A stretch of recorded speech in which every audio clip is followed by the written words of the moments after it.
Amy Karam, who's a fellow of the Canadian Global Affairs Institute, and Dr. Dritan Kalishi, who is head of technology for 5G at the Digital Catapult here in the UK. Thank you very much indeed. We've got a lot of ground to cover, so I'd particularly appreciate it if we could keep answers short so that we can get through lots of material. Perhaps I can start with some questions to Amy Karam. And the first is this: drawing on the Canadian perspective, what impact has the recent US sanctions regime had on the rollout and the prospective rollout of 5G in Canada? I think given the recent geopolitical dynamics, it has delayed the rollout. And by how long, would you say? Depends on what is next in terms of the strategy, I believe. The Five Eyes have definitely moved in a particular direction, and so we are waiting for the Canadian government to make their decision on which direction. Short term, it could be 1 to 2 years. Depending on how drastic the changes are, it could be 2 to 3 years. In my humble opinion. Absolutely. So just for the benefit of members of the committee and viewers of our proceedings here in the UK, but just describe who are the participants currently in the Canadian market and what stage the government is at in terms of its consideration of the future.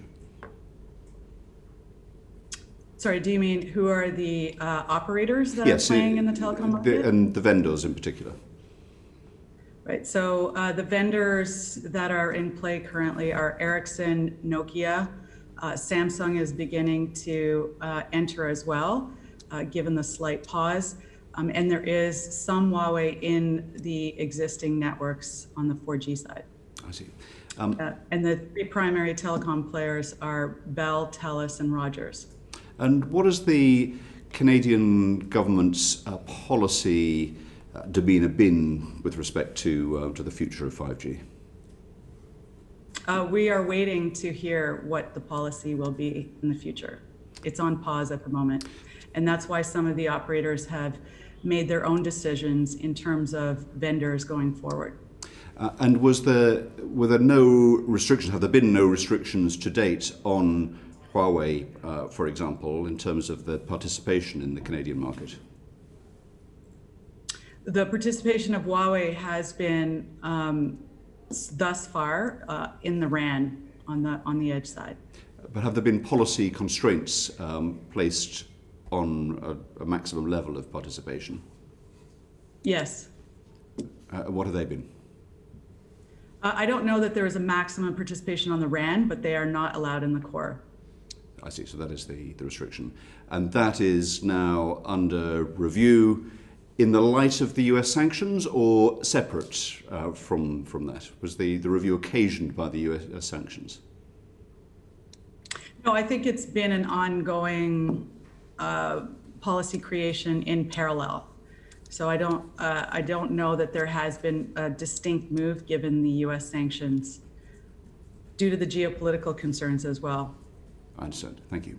And from your perspective, what do you see as the principal trade-offs? Do you think there is a trade-off between security and the economic possibilities coming sooner, if I can put it that way?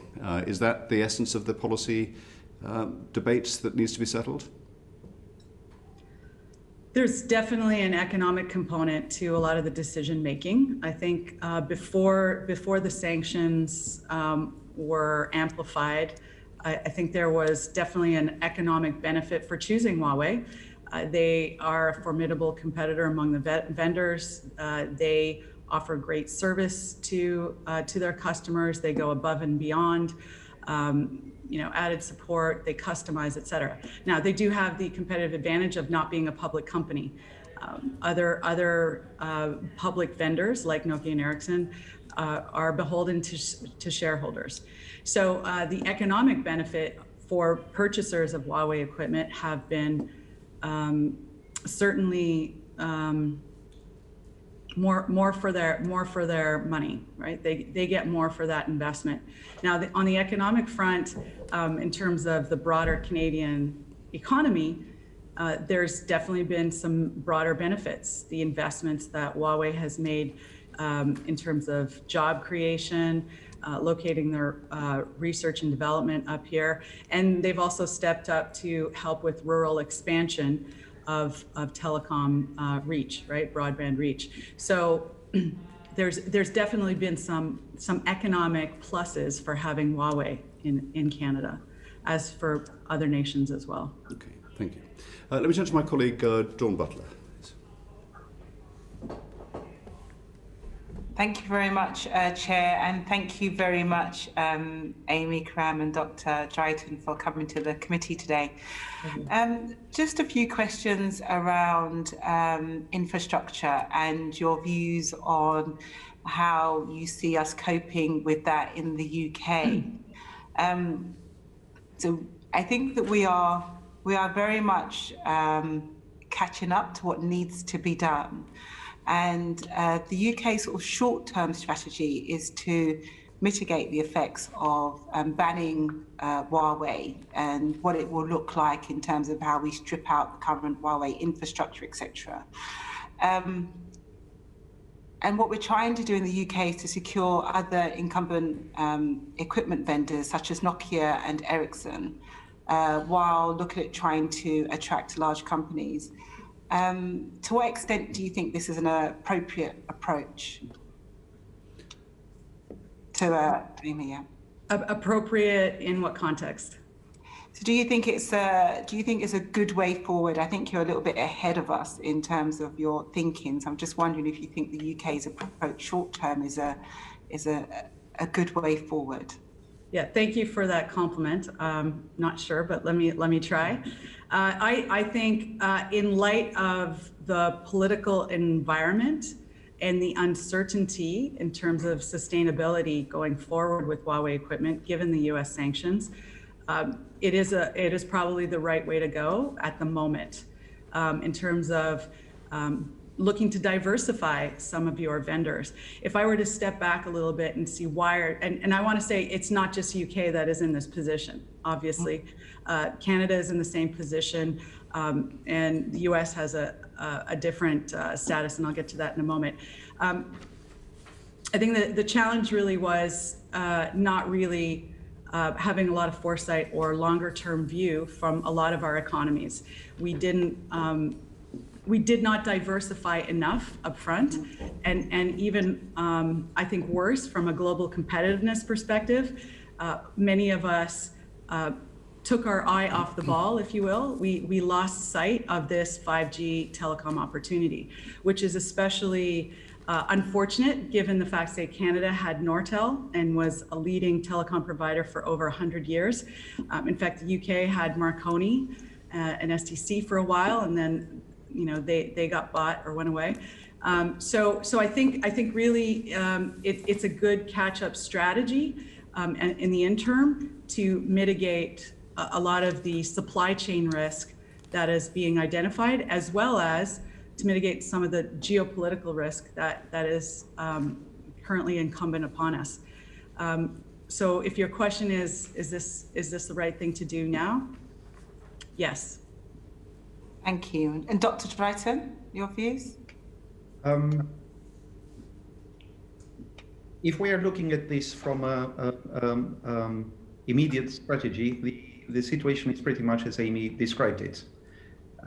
In addition to what Amy said, I want to highlight also what is happening within the technology industry itself, within the mobile industry.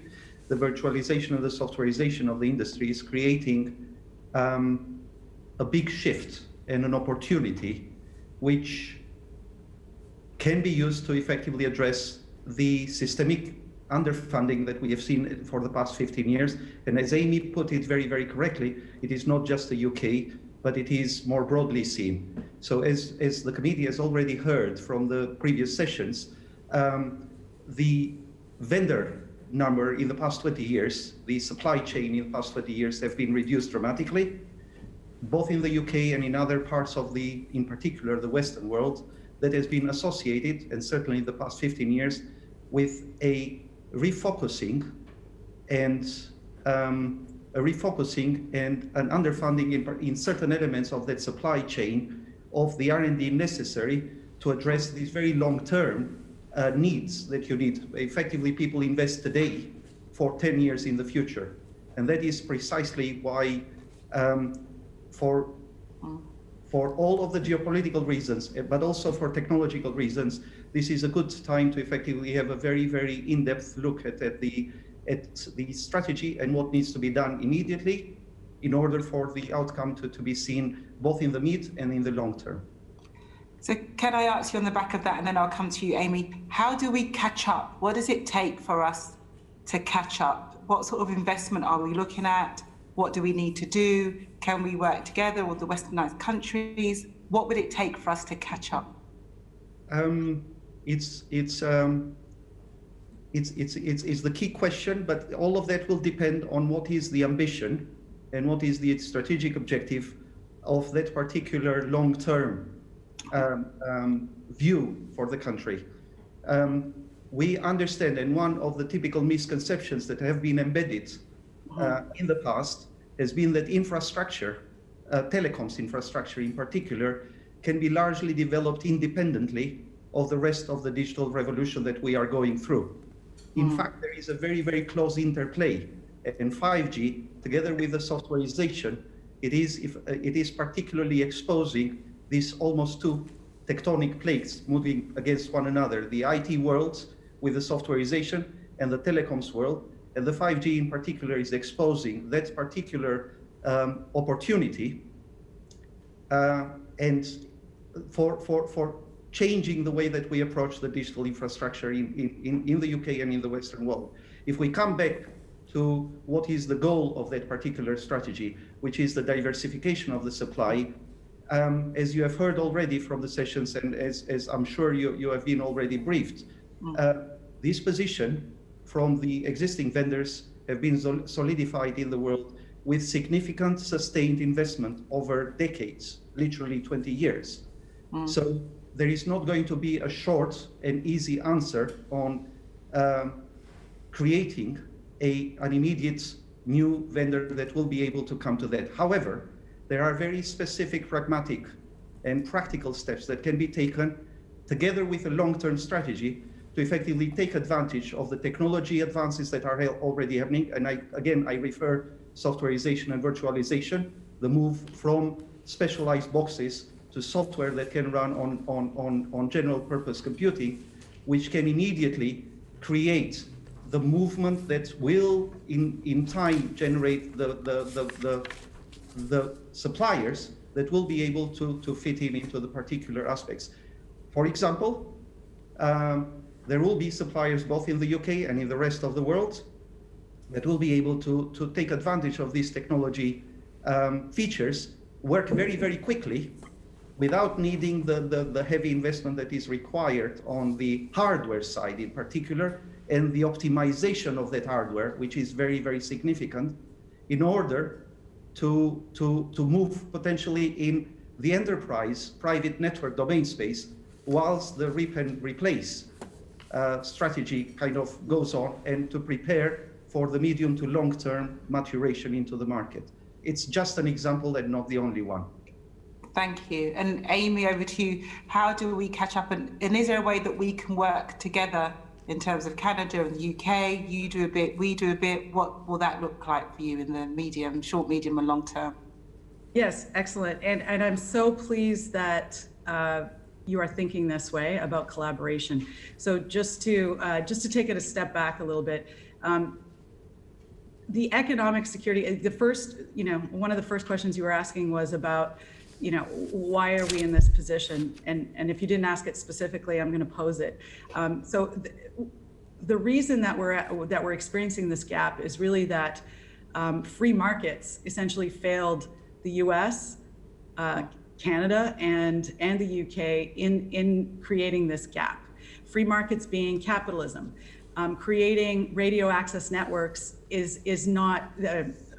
radio access network equipment is not very lucrative right? So if you look back and say, why doesn't the US, the biggest superpower in the world, have this play? It's because its network providers, namely, Cisco was the giant over the last couple decades, they did not invest in the RAN because they were beholden to Wall Street and shareholders and quarterly reporting, and they wanted to protect their 65% margin. Now, I worked for Cisco for over a decade. I am not quoting their inside information. This is my analysis and speculation on why we don't have a play. So now, yes, we all had that gap. Canada could have saved Nortel with a $2 to $4 billion bailout, and the government chose not to. So what does this all equate to? I think, what do you do in the short term? We have to institute the sometimes less favorable word of, term of industrial policy, right? And that's because we let capital markets or free markets or capitalism decide. They decided it was not lucrative, but this economic decision, right? This economic security is now impacting our national security concerns. So I think we have to shift that mindset from, free markets into how do we help national security with some economic security policies. Now, industrial policy has not been a very attractive term, and I say maybe we should do industrial policy 2.0 in order to foster that closer government to private sector relationship that is really necessary. Where did China really succeed is really that tight coupling. The Chinese government really helped catapult Huawei to a global leader because they facilitated that growth. And when I used to speak to the US government when I lived there, I lived in the States in Silicon Valley for 15 years. I escalated the Cisco unfair trade practices to our government, and they said, we cannot play favorites. So instead of playing favorites, we need to figure out how do we foster that mass competitive advantage across a lot of vendors. So that's one approach. You also asked, what do you do to catch up in the short and medium term? And I think we take a leapfrog approach. I don't think we can create a RAN vendor at this point in time. The doctor mentioned already that it's decades of R&D and investment. And I just mentioned that the margins are so low, it's really not that attractive. That catch-up can't happen. But what I think the doctor was suggesting is, referring to is open RAN technology. So it becomes a commoditized play. You have a number of players that contribute to the solution, right? The parts. That's how you accelerate multiple players, more vendors. Perhaps as you cooperate with your allies, with the US, with Canada, you create centers of excellence around each of these, the components that create Open RAN. And I think you also have to mandate that this solution be implemented by operators and vendors alike. So for example, BT must have Open RAN in, say, 50% of their radio access component of their network by 2021 or whatever the case may be. So you quickly accelerate that migration. When there's a commercial opportunity, some of these smaller players will rally, but it's really important for everybody to be on board. For the allies to really succeed in working together, they all have to agree, because there's a common term, fear of missing out, right? Or if you wanted to be sophisticated about it, no country or no operator wants to lose a competitive advantage. So we need to cooperate that, okay, it's been slowed down, and then maybe we take a step back and say, what is the rush really, right? What is the rush to 5G? Technically speaking, 5G is just another highway. It's a faster highway. It's like the German Autobahn as opposed to, your speed limited, current highways in some of your other countries. I'm not a car buff, so maybe that was a bad analogy, but do you see? So 4G is working just fine today. Can we all agree that our services and applications will continue to grow on that? Can we all agree that we will be delayed in rolling out 5G to, a year or two? And this is the migration plan that we are putting in place. Now, it's a little bit of a leapfrog approach, right? So instead of catching up with RAN, it's really leapfrogging into ORAN, and for ORAN to really succeed, it has to be a strict, collaborative, everybody in conclusion, agreement. Great, thank you, Chair. Thank you very much indeed. Just on the point that you made about an industrial strategy, industrial policy looking ahead. What did it require? The point, Dr. Kalishi made the point about research and development being underfunded. Was the implication, Dr. Kalishi, that that should have been publicly funded? No, I meant that both public and private investments in the R&D has been shrinking for the past 15 years in the telecom space in the world, in the Western world in particular, with the exception of the vendors. So and I didn't mean it strictly on the public side, but it is both private and public. Most of the funding that has gone in is on the private. And if I may just pick up on the point that Amy mentioned, it is there is already a lot of collaboration existing in the world. 5G, like all of the other telecom standards, is a collaborative effort. We already have a collaboration with the Montreal, Quebec 5G corridor project, which is a 400 million Canadian dollars activity, which started about a year and a half after the 5G testbeds and trials program in the UK. The question is, and I think the right point is that those kind of coordinations are about not driven by the geopolitical priorities as they are now, but they are driven from the development and in particular the meaningful and purposeful adoption of the technology. That has prepared us to move into a more collaborative approach also in the development of the technology already, but that will require a rethinking and incentivization in public and private funding. Thank you. And just on the, in terms of the investment that's required, how do you account for the fact that Ericsson and Nokia have been able to compete, are able to compete internationally? I think this has already been touched by the previous sessions, but not in the direct way that you are asking, Mr. Clark, which is that the shrinking of the decrease in the number of vendors in the world has been particularly driven by a share of the market, and for those 3/4 vendors, with Samsung being recently moving into the network domain, it has been particularly driven by the fact that they could effectively and they needed to address the penetration in the markets that they have in the specific sectors and in the specific in which they have particular strengths. Latin America, in North America and Europe, and in the rest of Asia, Asia and Australia, of course. Thank you. Aaron Bell. Thank you very much, Aaron, and thank you both for your time today. It's very much appreciated. Ms. Karam, you spoke about the free market failure and also about industrial strategy, which is back in vogue in more ways than just in this area.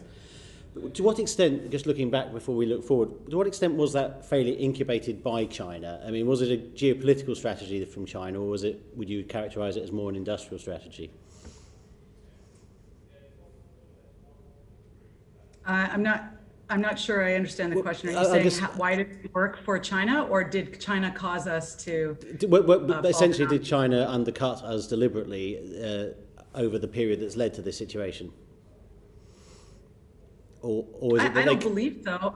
I think that they just had a very assertive policy. They had very big goals. They were very driven, and they have less rules or rules that don't that we don't operate by. And so our playbook, the Western playbook, maybe constrains us in different ways. Or if we look at it another way, China's growth is really because the government decided that we want to grow globally. We are going to foster this growth, and we are going to use different means than the West is used to enable that. So for example, when I was at Cisco, I led a competitive intelligence and sales support program for my sales teams worldwide and how to compete with Huawei.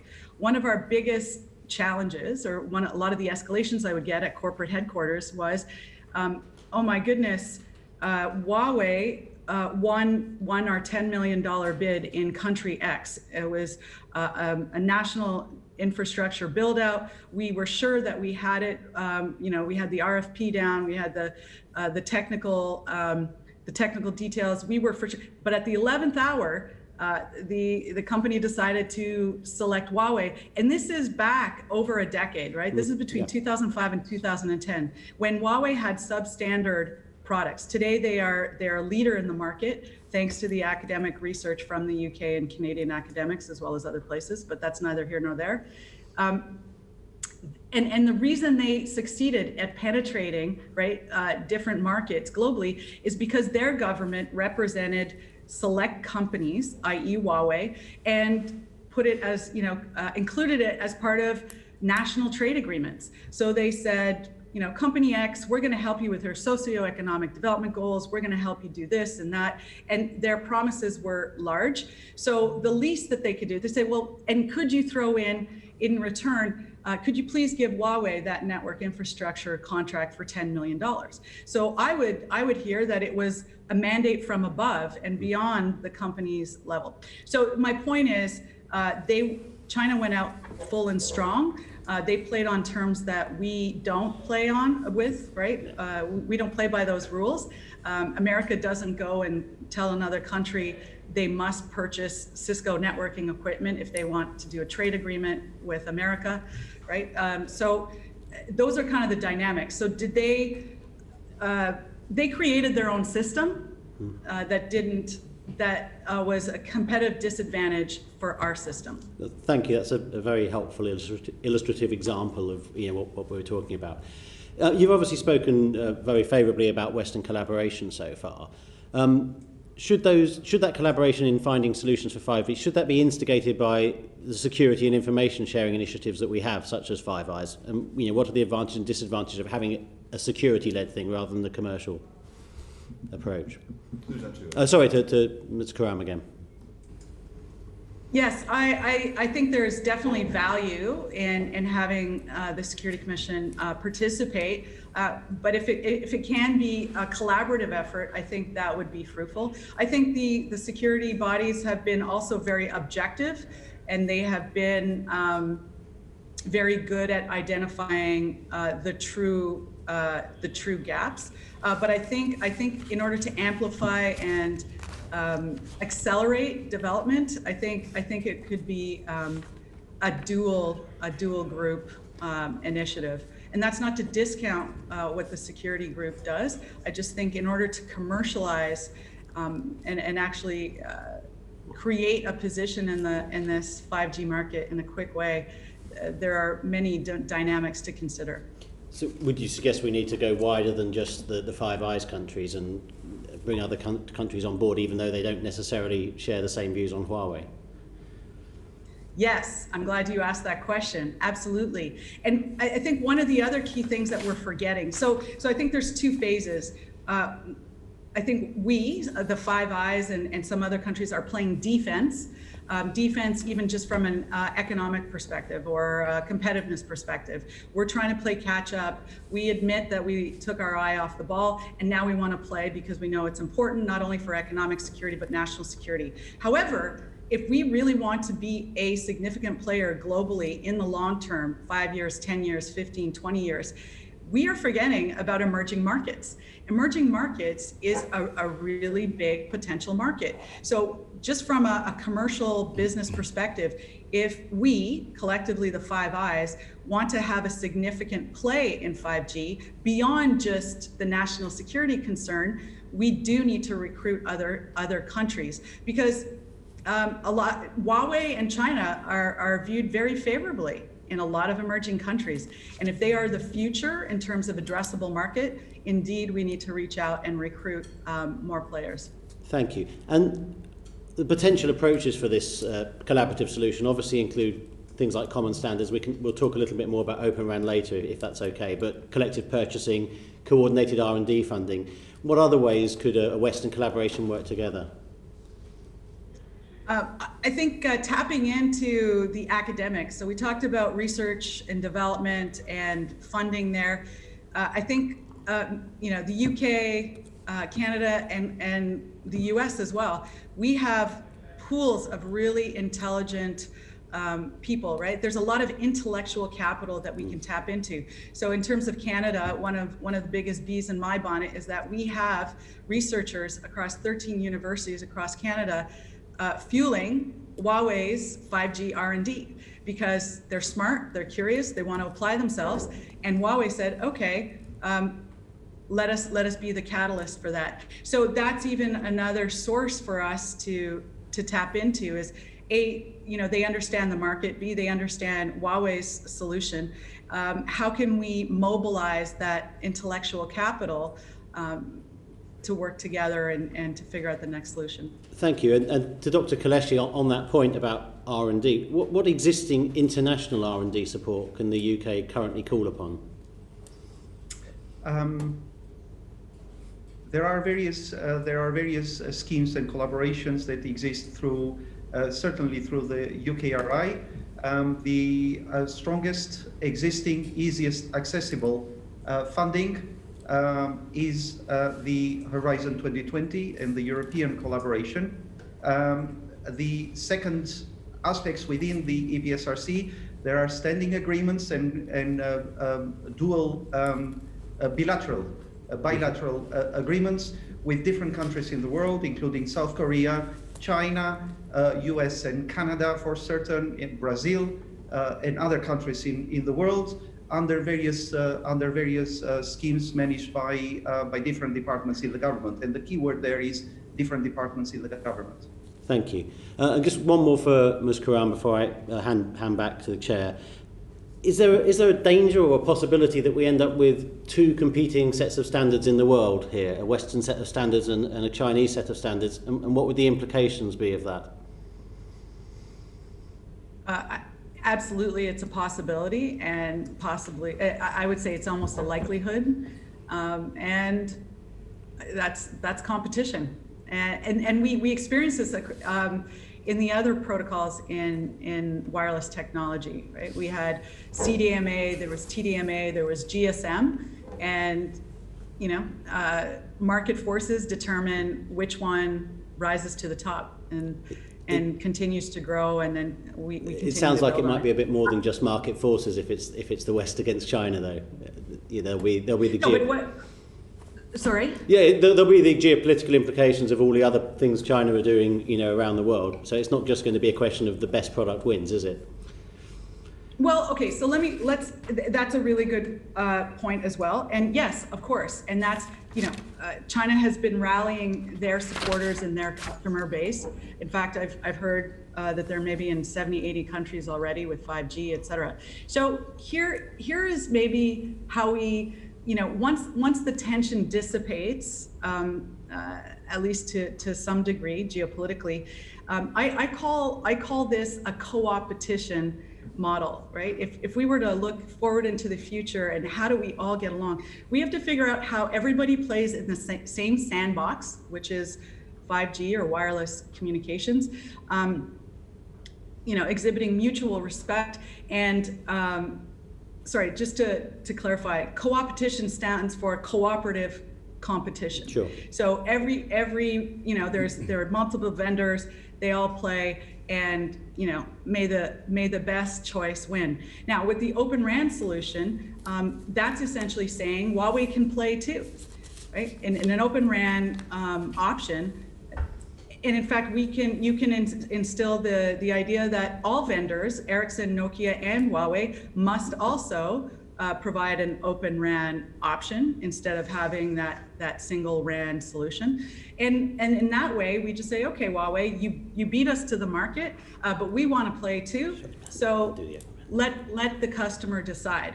So that's, it's a leap in the thought process, but ultimately when the West comes up, right? Once we have have our feet on the ground and have a comfort zone that we are actually participating in this very important national and economic security market, then I think that equilibrium can maybe be achieved.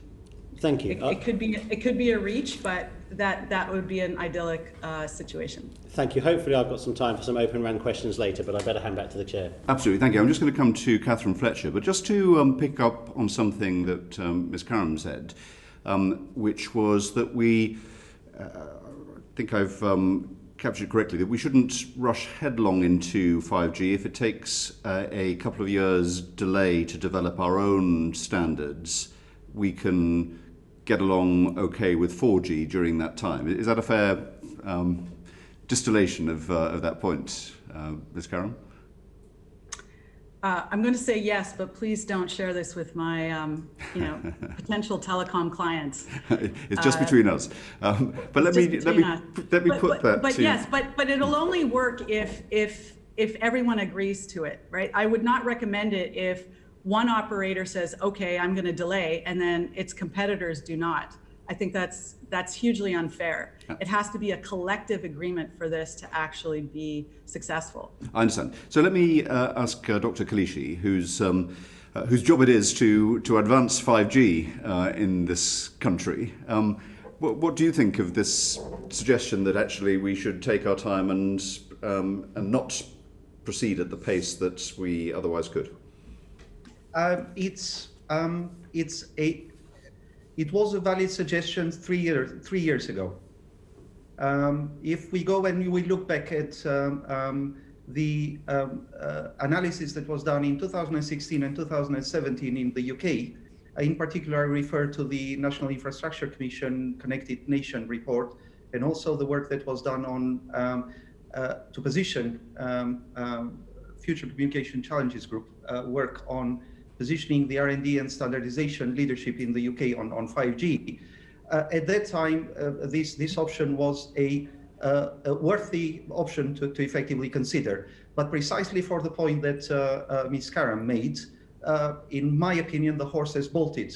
And you heard from the evidence from the previous sessions from both Vodafone and BT, and the other operators in the UK will state to you the same position, that they made a very, very clear decision that they did not want to be in the same position that they were in 2012, 2013, when they delayed the rollout of the 4G in the UK for very, very good reasons at the time. But they were put, certain operators in the UK felt that they were put in a disadvantage in the market. So that particular horse has bolted. The second part of that question, Mr. Chair, if I may address it, is that it is true. And one of the things that we need all to understand and remember is that 5G is not a snapshot. It is a continuing evolution of standards with a renewal of the specification and the international standards at least 3 times in a decade before we go to the next one, and hopefully we don't do this kind of cutoff. And because of that, to effectively wait and jump is not possible, because the technology innovation and the R&D cycles feed each other. So from that perspective, waiting and holding back probably is not an option, because it has already started, although the current situation, as you have already heard, will cause that particular delay anyway. Thank you. Ms. Karam was agreeing with that, nodding vigorously when you were speaking then. Yes, so I did want to add that it appears to be that there's an idea that it's a light switch, on or off, 5G yes, 5G no, and I agree with Dr. Kaleshi. It's been happening. It's a gradual integration. As we sell it or promote it to customers, there's a life cycle before people understand what it can do, integrate it. There's a transition from their current applications and services into the extreme promise of 5G. There's a lot of infrastructure that's already in place today that operators can use. And maybe the interim is, yes, keep using the Samsung, Nokia, Ericsson in the meantime. But I think the original question is, what do we do in the medium term to catch up? And I think those are two different questions. I think commercially, we can for using an American term, keep on trucking, right? We can keep on moving and keep on going on that path because a lot of the 5G solutions are overlays with 4G today. There's an interoperability network configuration. I'm not even going to pretend to be able to explain that to you. And I think some of the past witnesses have done a great job of doing that, right? So I think, yes, I do agree. Let's keep on moving in the immediate term. But if you're looking on how to catch up, there has to be in parallel that revectoring of the strategy so that you move to Open RAN or whatever that collective agreement is, right? Maybe the software-based solution, so that at a specified point in time, you have the players, you the Five Eyes plus whoever else you want to introduce, have the opportunity to be those alternative vendors, so that migration and evolution can continue in the medium to long term. Thank you. That's very helpful. Catherine Fletcher. Thank you, Chair, and thank you to both the witnesses. I appreciate you busy people. Your time's valuable, and it's very kind of you to come. I think almost if we just kind of follow through from what Ms. Karam was just saying, let's start to understand what the UK can do with its research and development capability to contribute to this. So, Dr. Kaleshi, who or where are we in terms of research and development? Where are our strengths? What can we offer to the globe as part of this collaboration, be it 11 Eyes or whatever? So, thank you very much, Ms. Fletcher. The position of the R&D in the UK, if we look across, the UK has been a leader, and it is a very well-known, very often forgotten fact that the GSM standardization was largely led and catalyzed by direct involvement from the UK, including the UK government.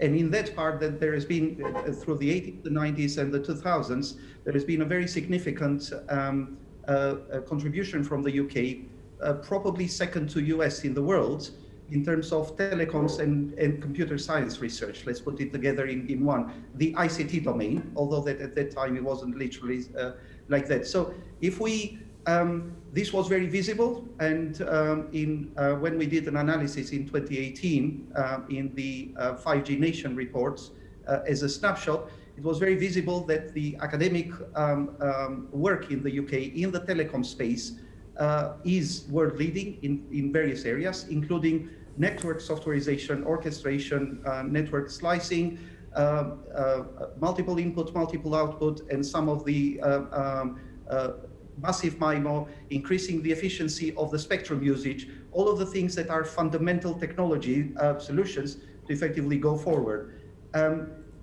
During and after, sort of from 2005 to 2015, we established the 5G Innovation Center at University of Surrey. We strengthened the University of Bristol High Performance Network Research Group and the Smart Internet Lab. And there are nucleuses of individual groups, not quite with the same critical mass, but sufficient in terms of a human capital to carry the R&D work, the early R&D work. The second element of picking up this R&D work and shifting it into pickup by industry needs to be looked in the context that I mentioned earlier of the retreat in the industrial R&D in telecoms in the UK in the past decade and 15 years, reaching to 2002 maybe. So that is the point where you see an absorption of the academic output into fundamentally industrial standards. That has been associated, of course, to go back to the chair's comment on why Nokia and Ericsson were able to effectively put private funding, goes with the concentration of the funding, because that is the only way that you will effectively go into the market. But secondary, it becomes very, very hard for medium and small players to effectively pick up on innovation aspects from either the universities or the R&D that they do themselves to be able to scale that up. And this is particularly a place that the UK landscape and technology organizations like Digital Catapult are particularly focusing at. How do we take the R&D work and the capabilities and the human capital, and with the 5G Testbeds and Trials program, restarting the industrial R&D in the UK to engage again with mostly private funding in order to create a coordinated landscape that can pull us through the short-term part, going to the medium and the long-term part. Thank you. So the capabilities are amazing. We had about 230 projects in 2018. Those projects have increased in the last 2 years. That was the last snapshot that we have done. Dr. Kleshi, I'm going to stop you because I just want to make sure that I can capture this stream of genius that's coming towards us. So we're very good academically, but when it comes to starting to translate it into vendors, i.e. industrialize it, perhaps we're not so good. And I've just heard you mention the digital capital. It's a Wednesday. A digital catapult. So what's the very simple explanation of what the digital catapult is, and how is that going to help kind of increase vendors and put a bit more resilience in the chain? I could hear brilliance coming out, but perhaps help us mere mortals stay with you. Apologies, I don't get way, Ms. Fletcher, but Digital Catapult is the leading advanced digital technologies, and our mission is given by the government. We are a commercial independent organization, but funded by the government, by Innovate UK, UKRI. And the singular mission is to effectively support meaningful adoption of advanced digital technologies. We focus in 4 advanced digital technologies. So future networks, 5G and IoT in particular, both infrastructure and the application space, artificial intelligence, immersive, and also in distributed ledger technologies or distributed systems. And we particularly specialize in the uptake of these technologies within manufacturing and creative sectors.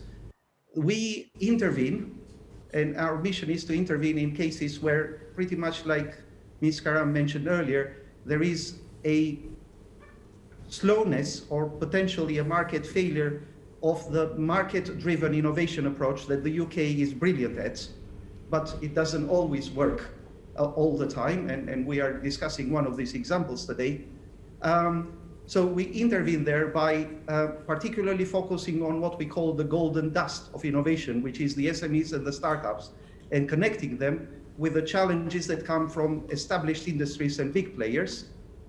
And we help them very, very often in what we call a technologically non-partisan way. We don't favor one particular technology. We advance the technology that means it's the best one for the particular solution in the particular sector, and also commercially neutrally. But our intervention is to connect them and to help them on understanding in the early stages of what these particular advanced technologies are, what are the roadmaps in the UK and in the world, and how they can align these technology roadmaps in the world with their particular product roadmaps in order for them to scale up. So to use a horticultural analogy, we've got loads of seeds going in the ground, and you're spotting the ones that perhaps just need a little bit more help to germinate to reach a commercially viable scale in the short, medium, and long term. Yes, and in particularly, we will be looking at that in the short and medium. In the medium and the long term, we will work with the universities to identify directions of work, and also more broadly with the rest of the stakeholders, including regulators and industry, to effectively identify the longer term R&D elements in order to effectively try to streamline, to define this kind of golden thread between the immediate necessity in the market and where the technology development goes in the future. Can you keep answers short, please, because we may run out of time, which would be frustrating if we don't. But so that's part of the UK's National Telecommunications Lab, is it, effectively? It's part of, and there are parallel, and there are several initiatives which require very, very careful coordination at the moment, because the National Telecoms Lab as a facility is primarily discussed at the moment to address the ability to do cybersecurity testing. So we've heard from others, you've mentioned our previous sessions, and we asked what could we do to increase the number of vendors in this space, and they talked about effectively creating a really good pilot site that allows people to test. Is that it's not our view, my view will be that it is not a singular site, because the expertise is distributed across the country, but it is a site with federated a hub and spoke model which effectively will leverage the human capital where we already have critical mass of brilliance, as you put it, which genuinely exists out there. Yeah, it does. Yeah. But more importantly, to provide a structured, coordinated, governed facility that it is not necessarily placed in one location. It doesn't need to be necessarily a new building, because that takes time. It's a virtual world. Do you know, I would be absolutely fascinated, and it might mean time presses us to ask if you could write to the committee, just to say what the asks are from the digital catapult around getting that set up, helping the UK play a role. But I did notice Miss Karam wanted to come in, so I'm just going to turn to her and say, hello, lovely jacket, how can I assist? Thank you so much. It's brand new too, thank you. So here's my quick suggestion. So I think Canada has a similar challenge. And I think sometimes we try to expect everything from these pools of genius, right? These innovators, these researchers, the big brains. Now, back to your original question, how do we all work together? How do the Five Eyes work together? The Americans are excellent at commercialization, right? They're born with capitalistic blood in them, right? It's the American dream. I think it's also because they don't necessarily have subsidized healthcare that makes them a little bit more motivated. But we'll stay off that one for the moment. Yeah. Let's stay with 5G. Yeah.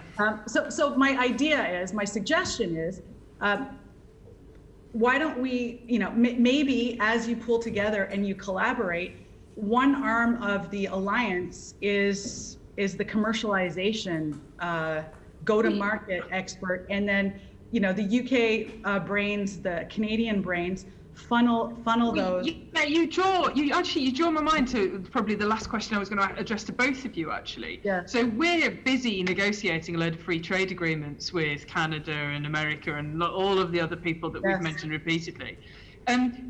How important is the IP, the intellectual property rights, being included in that free trade agreement to allow that collaboration? Are there barriers there? Am I worrying about nothing? Or do we really need to make sure we get this right to help?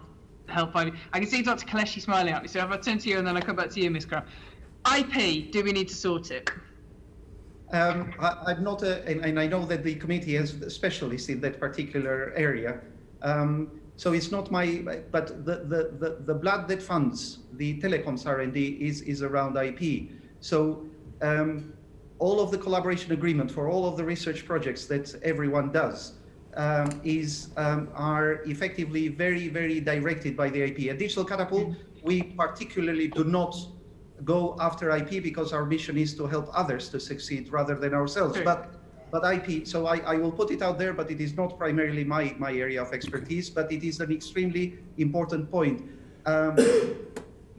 Even within one nation, let alone when we look. Yeah. So let me just briefly pop to Ms. Karam on IP, and then I'll hand back to the chair if that's okay.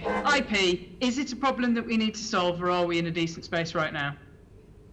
Ms. Karam. Are you saying, is it a problem if we share across the allies? No. Are there any issues with IP at the moment that is preventing us collaborating effectively in almost a specialist type model that you've just articulated across nations? I don't believe so if there are positive intentions. So say, for example, in a joint venture, if you create it in a joint venture context, intellectual property, I mean, there's rules around it, and generally IP is shared. You might draft the agreement such that each nation owns the IP for a certain center of excellence or certain expertise area. So I'm sorry, I'm going to stop you just because I'm really conscious of time. So it's a question of trusting the commercial relationships more than any intragovernmental agreement is what I've heard from both of you, but it is important to get right. Yeah. Okay, that's wonderful. Thank you, Chair. Sorry. Thank you very much, Catherine. And we'll turn finally to Aaron with some questions on Open RAN. But just one question, if I may, for Dr. Kaleshi. We've been talking about industrial strategy and anticipating the need to have 5G capacity, in this case, available to us. Now, the Digital Catapult is one of our principal institutions for advancing industrial strategy. It's been going for nearly 10 years, I think. What's your reflection on why we haven't been able to get to where we are, notwithstanding the fact that we've created an institution to help us? It's an extremely good question, Mr. Chair. If I may very humbly just put the catapults, some of the catapults, there is a catapult network and some of them have been created for many years. Digital Catapult is a new creation. It was established in 2014. And we identify immediately in 2015 that our primary strategic goal will be to try to link better the development and the change that it was coming with 5G in the infrastructure side with its adoption. And that has been the focus of the UK government strategy as well, not necessarily we were an instrument to implement that particular strategy, but it has been all around the development and the adoption of the 5G as part of what we call the DNA of the digital economy, the data, the networks, and the artificial intelligence. And the networks is always the poor cousin that is very, very often forgotten, but that is 5G is exposing that and it's making that very important. So it is maturing and it is a very, very big juggernaut, which will require a bit of time to return. But I am extremely confident that we are at the right time to effectively consider this, because the awareness, both in the industry, in academia, and industry, adopting industries, manufacturing, logistics, automotive, not just the mobile industry, has gone up sufficiently, including in the government, to understand that something significant can happen and needs to happen in a coordinated way. Thank you very much. And finally, to Erin Bell with some questions on Open RAN. If we can have very short answers so that we can turn to the Secretary of State, that'd be great. Thank you, Chair. I'll be very brief. Obviously, Ms. Karam's already covered Open RAN as a good thing in the long term. Dr. Kaleshi, is it the right end goal for the UK's 5G capability in the long term? Is that what we should be working to?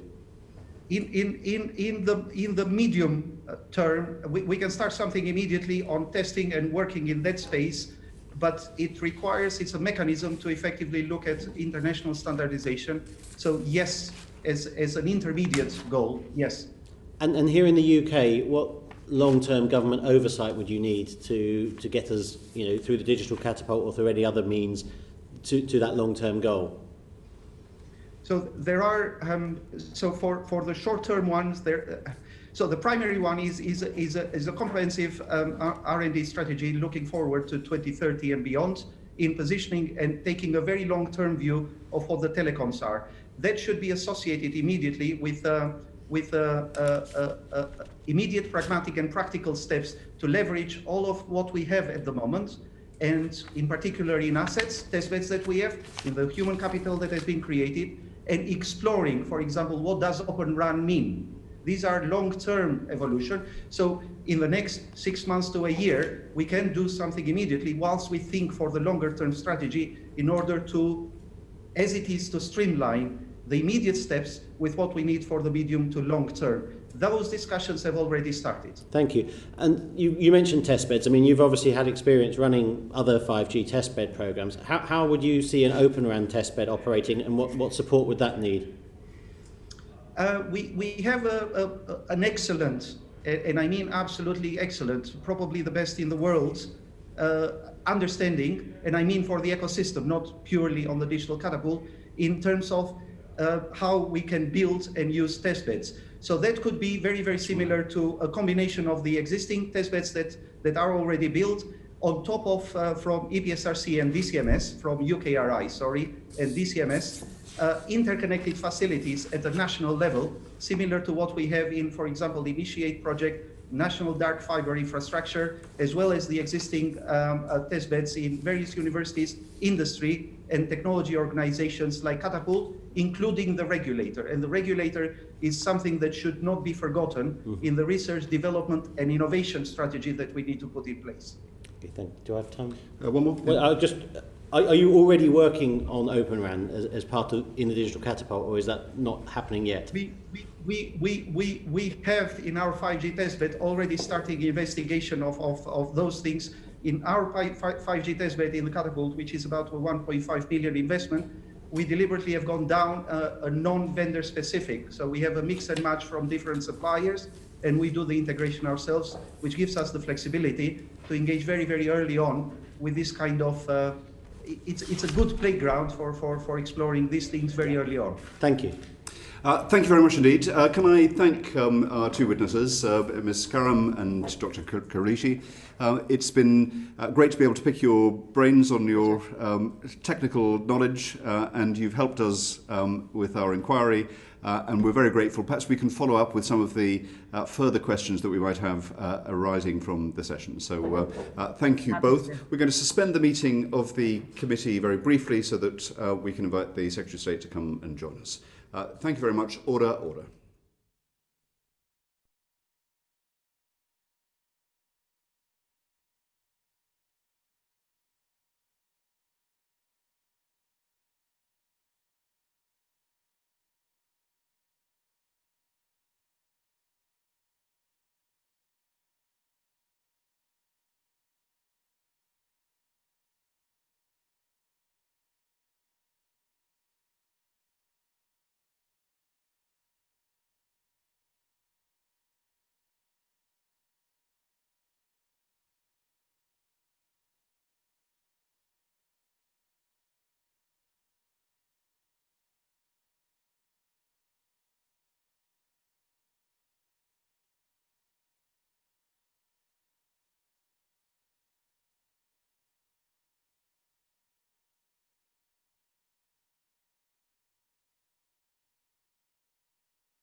Order, order. The committee is back in session. We're very pleased to have the Secretary of State for Digital, Culture, Media and Sport, the Right Honourable Oliver Dowden, with us today.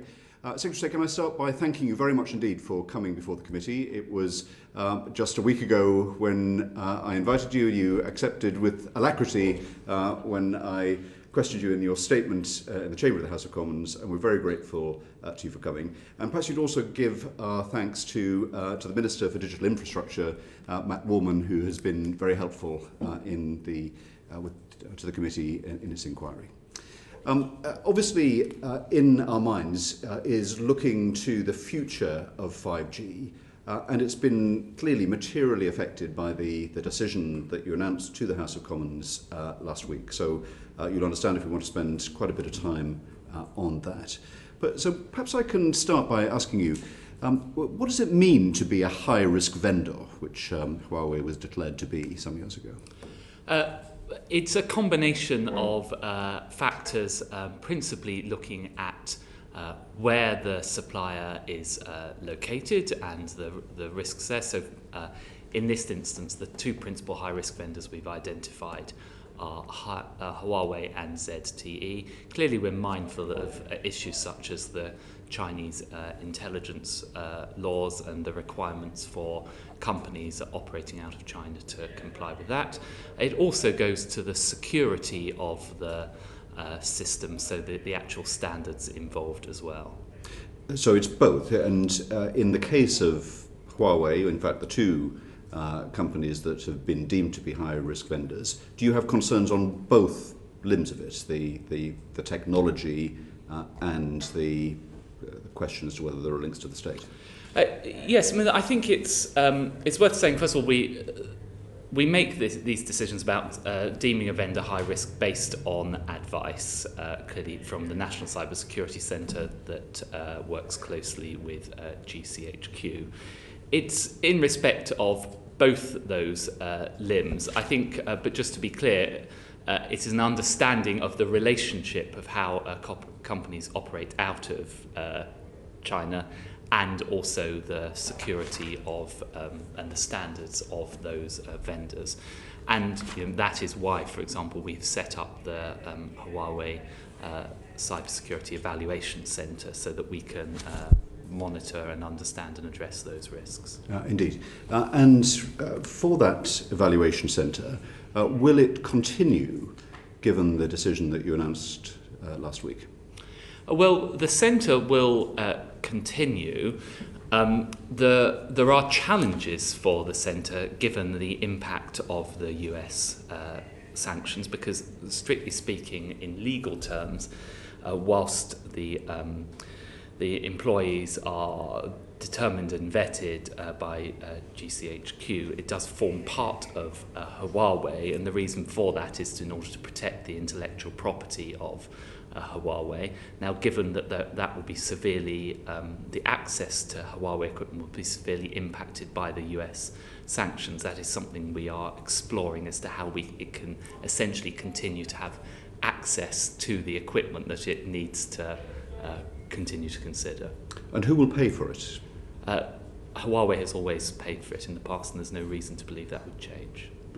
Have you agreed that it will continue to pay for it in the future? We haven't had specific discussions about that since the announcement, but I have no reason to believe that would not be the case, and we'll continue to pick that up with Huawei if there are any issues there. And what is the running costs of the evaluation centre? I'm afraid I can't give that to you now, but I'm happy to write to you on that. It's millions, I assume. Yes. Tens of millions, or I don't have that number to hand. I'd rather just write to you and give you that specific number, if that's okay. That's fine. We'd be grateful if you would. Is it possible, in terms of the risk in the networks, is it possible to trust the equipment that is used by Nokia and Ericsson, for example? Well, there are risks in relation to the entire telecoms security, the whole telecoms network. So I think this is an important point to understand about all this, and I'm sure members of the committee will appreciate this, that one can't design a perfectly secure telecoms network. What you can do is improve the telecoms security standards. That's why we had the review of telecoms security, which then gave rise to the initial guidance and the subsequent guidance on high-risk vendors, which we'll then seek to put in law through the Telecoms Security Bill. In respect of the other two vendors, for example, they are not UK companies. So there are risks in terms of our site outside the UK. There are risks through the supply chain, and indeed there are risks in respect of deployment within the United Kingdom. In respect of all those areas, there is potential, if a hostile foreign state is minded to try and gain access, there are points all across the supply chain. Now, the point of having the National Cybersecurity Centre and the advice they give us, it gives us two forms of comfort, as it were. One is that it helps guide the standards, and those standards will be set out those more rigorous standards will be set out in more detail in the bill when we bring it forward. And secondly, it guides us as to risks from specific vendors. But one of the concerns about the US sanctions regime was that it would disrupt the supply of chips to Huawei, and that they might need to be sourced from China. Have I got that right? Well, I think it goes more to the intellectual property upon which the chips rely. So it's using US patents. Huawei will no longer be able to rely on those US patents, and NCSC have concerns about whether Huawei has the capacity to immediately fill the gap created by the loss of US patents, and as a consequence no longer has confidence that they will be able to fill that gap. So where the chips and components are manufactured, that is not of concern? The concern is about the underlying intellectual property. Because it is the case that other vendors source Indeed, yes. components from Yes, and China. that we were aware of that situation when the initial advice was issued by a National Cybersecurity Centre both in January and prior to that, and the NSC decisions upon which were based upon that. Kieran Martin, the head of the National Cybersecurity Centre, in evidence to the Defence Committee, said that we cannot trust any of the equipment of any of the vendors. He said, we do not trust any of the equipment. Why, given that, is there not an equivalent of the Huawei Evaluation Centre for other vendors? Well, I think that there are... I haven't read the full extent of his comment. What I take from what you have said to me is that he's making a similar point to me, which is that there are risks inherent in all vendors for the reasons that I set out previously, and I won't go through that again. But there are heightened risks in respect of Huawei. That's why we've deemed Huawei a high-risk vendor. That's why we put the initial restrictions in January on it, and that's why we're reliant on the evaluation centre because of its status as a high-risk vendor. So it's all fact and degree, but there is a much the fact that we have deemed it a high-risk vendor means that we need to take further steps in respect of our understanding of it, and that's why the centre has been set up. But if you can't trust any of the equipment, would it not be prudent to have a means to analyse and to evaluate the equipment from all of the different sources if they're deemed to be untrustworthy? Well, I think it is because of specific concerns from a high-risk vendor that we have set it up from Huawei. For Huawei, we don't have that degree of concern about the others that would necessitate setting up a specific evaluation centre. But of course, the National Cybersecurity Centre will look at all vendors and has done in the advice that it's But we do look at the technology from these other vendors. Yes, it's just that a higher level of understanding is required. It was Kieran Martin when he said that we cannot trust any of the equipment. He went on to emphasise the next sentence, that is important. He wanted to underline the fact that it is other vendors, not just Huawei in that respect. And I have been keen to underline that point both in the debate that we had back in March and indeed in the statement that I made to the House. There are risks in all vendors. We can't have perfect knowledge of all the employees and the full extent of the supply chain. So in response to that, first of all, we manage the risk by imposing both restrictions on telecom security. So the essence of the bill that I will bring before the House in the autumn will be about shifting the presumption from the Communications Act 2003, whereby it was essentially for the mobile operators, telecoms companies, to determine how best to address security questions as kind of a burden line principally on them, through to us government setting out in much more detail the sort of measures that need to be taken to improve security. So that is how we are principally addressing those risks, and then there are further steps in respect of high-risk vendors, and initially that was to have the cap and the ban from core and sensitive areas, and now subsequently, because of the US sanctions, we are stopping the supply of Huawei equipment into 5G and setting out the path for removal. So just a few more quick questions from me before we go to Catherine Fletcher, a member of our committee. So the change in policy was because of the new US sanctions regime. I think that's the case, is it not? Would our policy change if the US sanctions regime changed?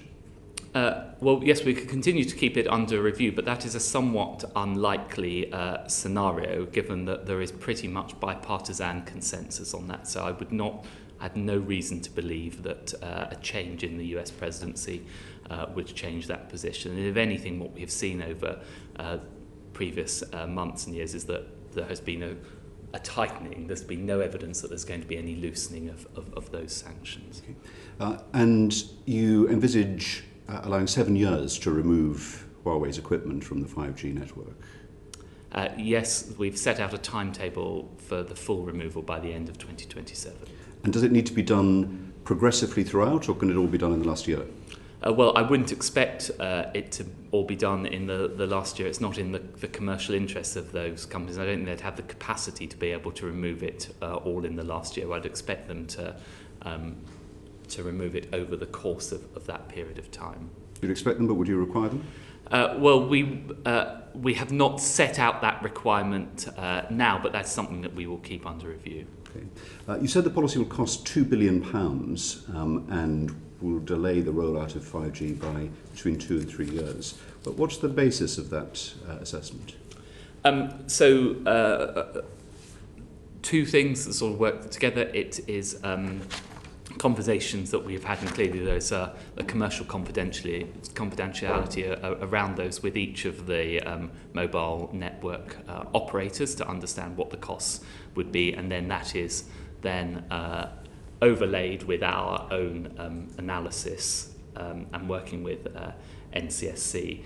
But it's worth just sort of breaking out the different elements of that analysis. So if you remember when we imposed the cap and the ban back in January, that already imposed significant costs, and the rough impact of that was around £1 billion and a year's delay. Then in addition to that, there's further costs which were imposed by stopping the flow. So that's the announcement from the beginning of no new equipment coming in from the beginning of next year, and then further the costs on top of that from the removal of the stock and the time scale down to 2027. It'd be helpful if you could write to the committee and just sort of set out the components yes, of that.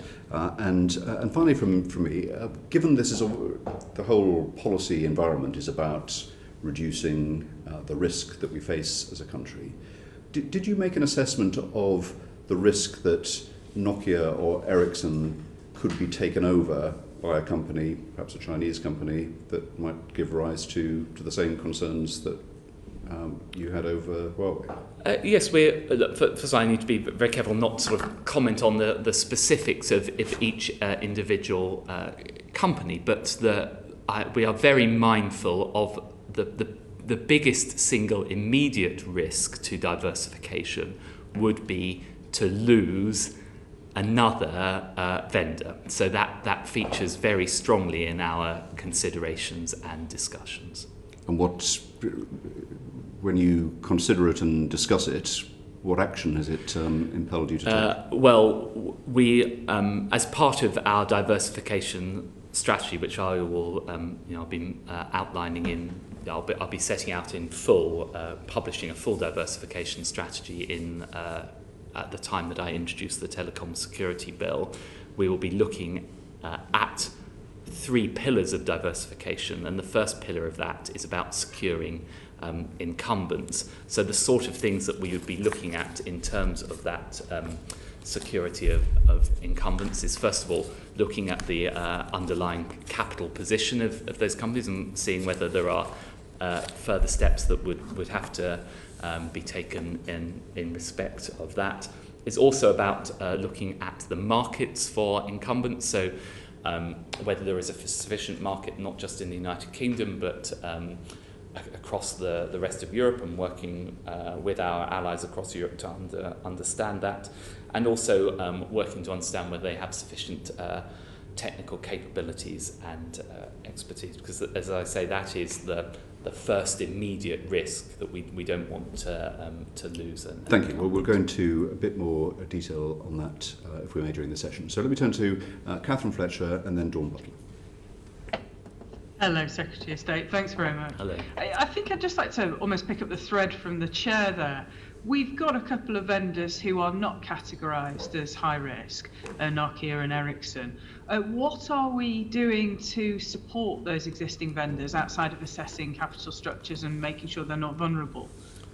Well, look, first of all, we have a very good relationships with them, and the Minister for Digital Infrastructure has met with all of them and continues to do so on an ongoing basis. Secondly, what we are doing is to look to see how we can continue to support those incumbents. So, as I said, that is looking at ensuring that there is a sufficient market for them. And broadly speaking, the telecoms market splits into 3 zones. There's Asia, US and Europe, so ensuring that there is sufficient demand within Europe.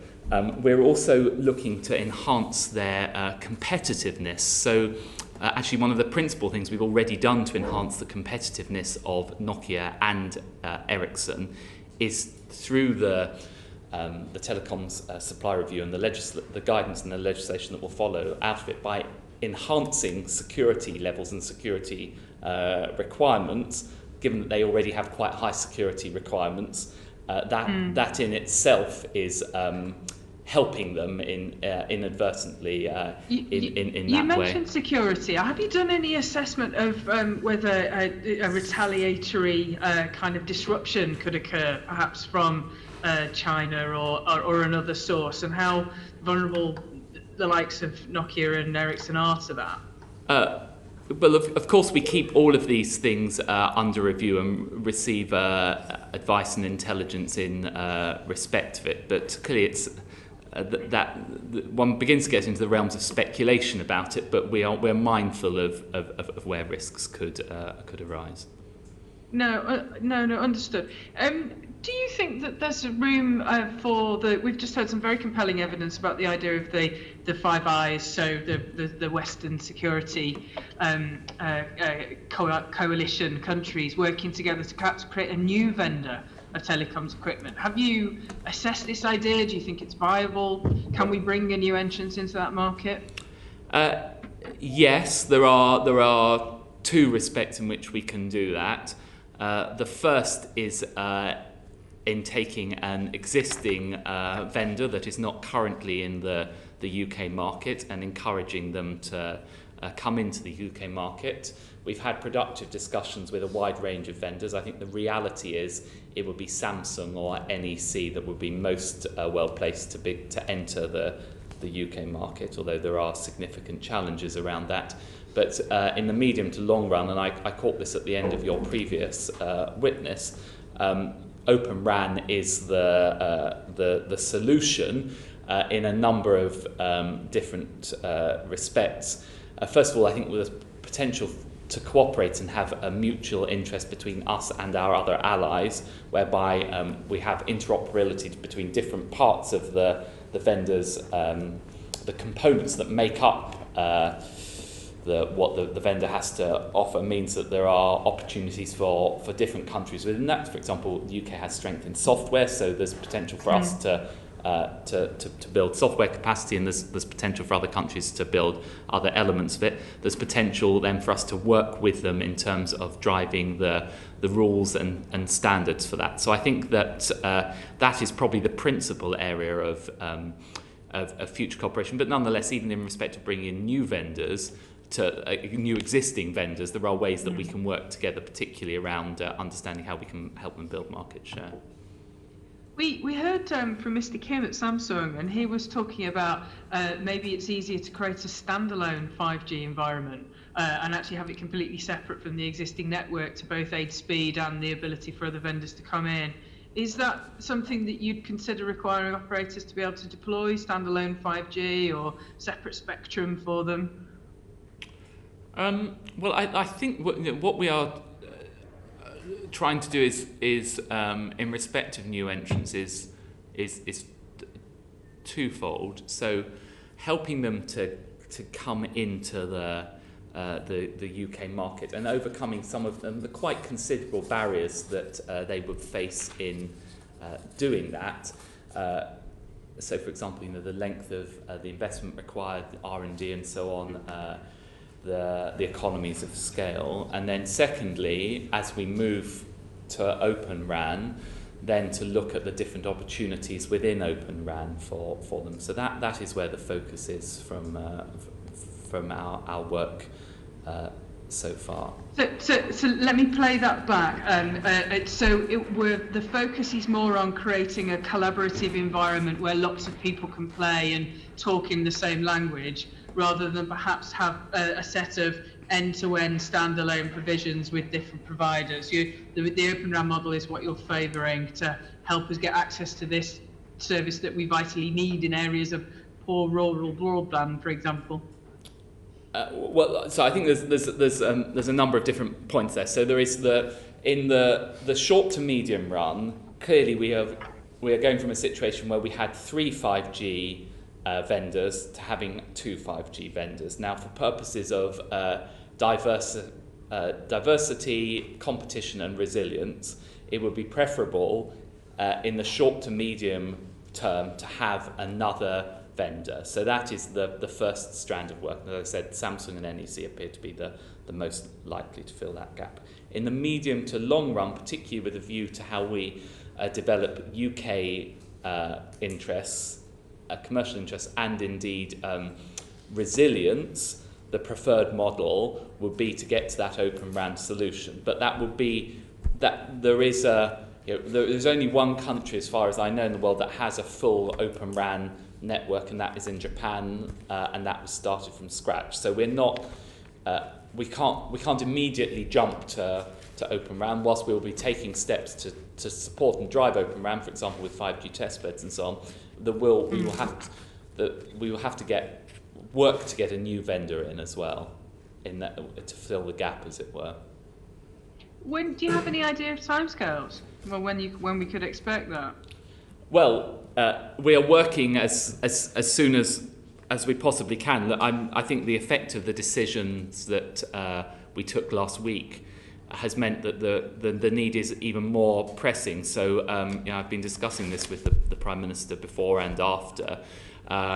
We are looking at ways of turbocharging that process. So, for example, I intend to set up a task force to drive that. I intend to appoint a senior person from the commercial sector in telecoms to lead that task force. And I will be, Prime Minister and I will be tasking him to take each of the three elements and advise us and help us drive that as hard and fast as we can. So the securing the existing incumbents, the getting a new one in, and driving open RAN. So sorry. No, I was just going to. So I think realistically, Open RAN, we're talking sort of 4 or 5 years sort of time frame before you can fully get that up and running. But clearly in the intervening period, we'll be working to develop Open RAN, whether that's through testbeds, whether it's through working with our partners, whether it's through securing the standards for it. But we wouldn't, in that intervening period, we would want to try and get a new incumbent in. Now, I'm heartened by the fact that Nokia and Ericsson are saying that they will be able to step up to the plate and fill the gap from Huawei, but I still think that we need to get another supplier in, a vendor in. Yeah, so I don't envy your position, Secretary of State, because you've got communities with that could hugely benefit from 5G. They've got quite poor, access to the internet at the moment, and you've got that trade-off between giving them access as soon as possible and securing the network. Can you see a scenario where we pause to get it right rather than locking in the lack of or a limited supply chain if we push for speed in the near term? Can you see that being a trade-off that we'll face immediately? No, we wouldn't seek to pause it. I've already outlined to the House and briefly to the Chair the delay to 5G rollout caused by the decisions we've taken. It is worth noting, though, that one of the biggest challenges certainly I see from rural communities is in relation to fixed broadband provision. So the single best thing immediately we can do is to fill the gap of the remaining 4% of households that don't have access to superfast. Superfast is what is enabling this conversation to take place and countless other Zooms, millions of Zooms up and down the country, people to download their Netflix, Amazon and so on. Then getting gigabit enabled full fibre is about then the technologies of the future, and particularly with the sort of mobile version of that 5G and the low latency that you have with 5G that will enable the technologies of the future, driverless cars and so on are initial ideas that people have. But I mean, it is worth noting that people didn't foresee people foresaw that 4G would facilitate technological innovation. I didn't think when we first came up with 4G, or 4G was first mooted, people saw that it would lead to Uber Eats and all these other applications. We are doing the job of government, which is to lay the infrastructure which enables them, private companies, to innovate and flourish and exploit that infrastructure. And world-leading countries, whether it's in South Korea or Spain or France and the United Kingdom, are seeking to do that to give the capacity there for those new technologies to emerge. I look forward to it. Thank you very much for your time. Thank you, Chair. Thank you, Catherine. Just to follow up on a couple of Catherine's points. Samsung were very clear that they would like to enter the market, but they don't make the legacy equipment, the 2G and 3G equipment, which is required to offer services to the networks at 5G. And so they would benefit from having a mandated requirement for a standalone network. What's your view on that? Well, it's precisely those sort of technical discussions that we are now moving to with Samsung and with NEC. So we've got to the point where they've both shown an interest in principle in entering the market.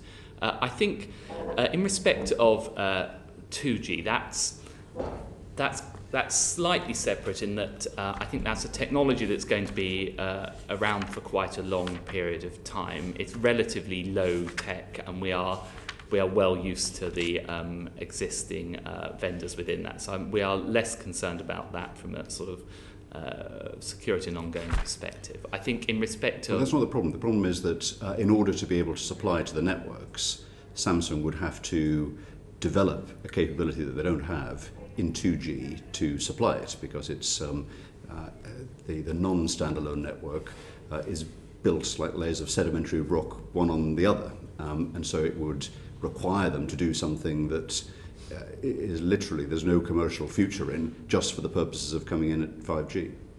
Well, there's two answers to that question, as it were.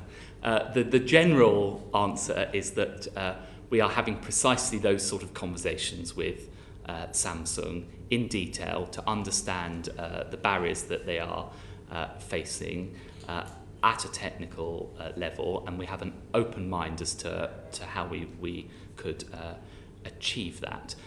So that open mind extends to possibly mandating a standalone rather than a non-standalone network?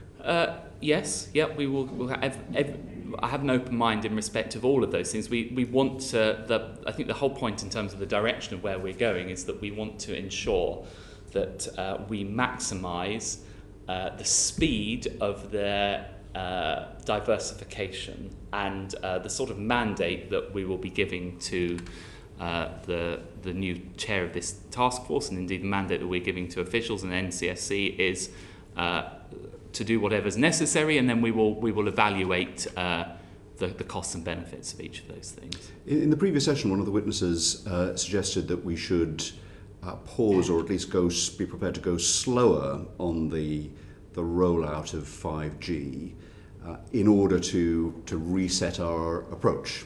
That perhaps should have been done differently some years ago, and it was better to do that and to forego some of the early advantages from using 5G. Is that your view? Well, we have already slowed as a result of the decisions we've taken 2 to 3 years. I think that in itself will create some space, but it's not my view that we should have a pause. No. Right. And in terms of the aspiration to diversify the supply chain, when you spoke to the House of Commons in March, you made what you described as a very strong commitment to develop new supply chain capacity in this Parliament. Is that still your commitment? Oh, completely, yes, and that is, and I'll be setting out in more detail both where we have got to in respect of the three strands in September, and the steps that we are taking then to drive that further and faster. And that's the diversification strategy that was presaged in the 2019 supply chain review. Yes, so that we will act. So it's important to say that we are not. We're not sort of drawing up this review and not doing anything and then publishing it and starting it. All this work is ongoing. All this engagement is ongoing. The review will set up where we have got to already and where we are going next, because I think there is a legitimate concern from members of Parliament, which I saw in that debate and in the statement yesterday. People want to be reassured that given that we are losing Huawei, the risks around lack of diversification, that we have a clear plan and to set that out in a way that can be scrutinised by members. Thank you, that's very clear. I'm going to turn to Dawn Butler, then Erin Bell.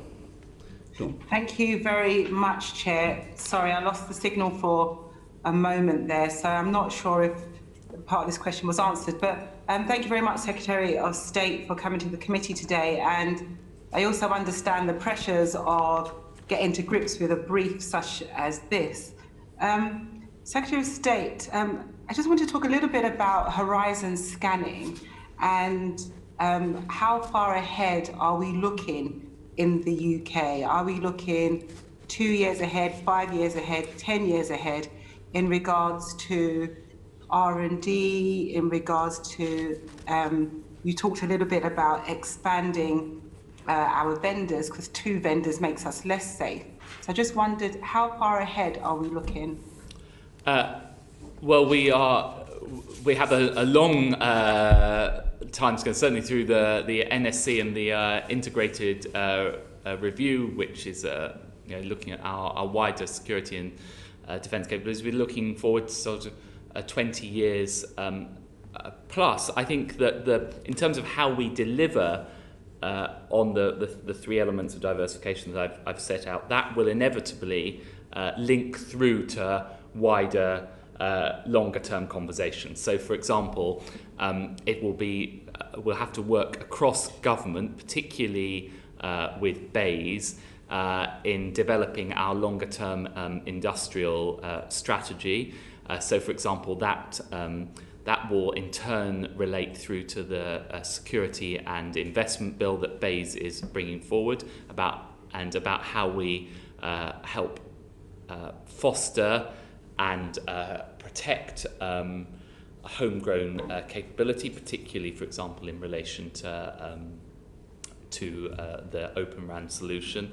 And also it's taking a long-term view in relation to how we work across our allies, starting with the 5G, the 5I partnership, and then going through the G7 and indeed our other European allies and other countries such as those identified in the D10 grouping. So it's so we're taking all of those things are actually by their nature long term. So, for example, a lot of what underpins this is, and the Prime Minister made this point in a speech to the UN back in, I think it was September, that if you think about how the United Kingdom was at the forefront of previous industrial revolutions, it was because we shaped and set the standards, whether it's around accountancy or then through Bretton Woods and all those sort of things.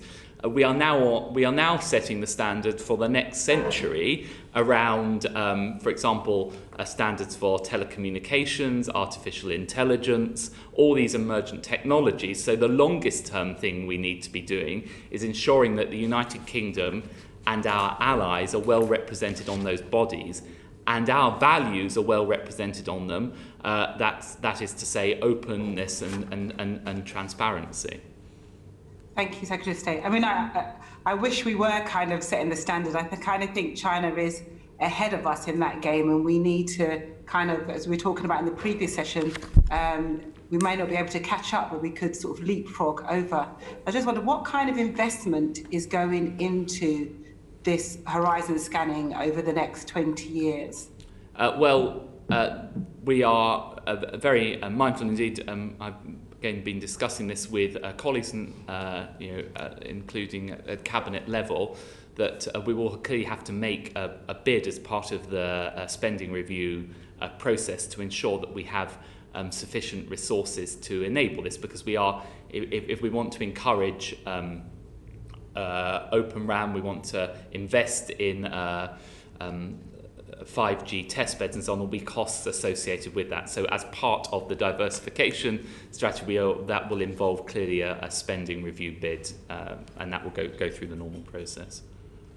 So we haven't got an actual spending review or a commitment to finances or investment at the moment, is that correct? Well, there is, the spending review is coming up in the autumn, and I think the Chancellor has made clear that's coming. We've already invested a huge amount in this area. I mean, we're committed to £5 billion investment in relation to ensuring that we get gigabit broadband. In addition to that, we have a whole array of testbeds, which, you know, again, I'm happy to write to the committee in more detail. But you know, for example, we recently launched the £30 million available for the 5G Create competition.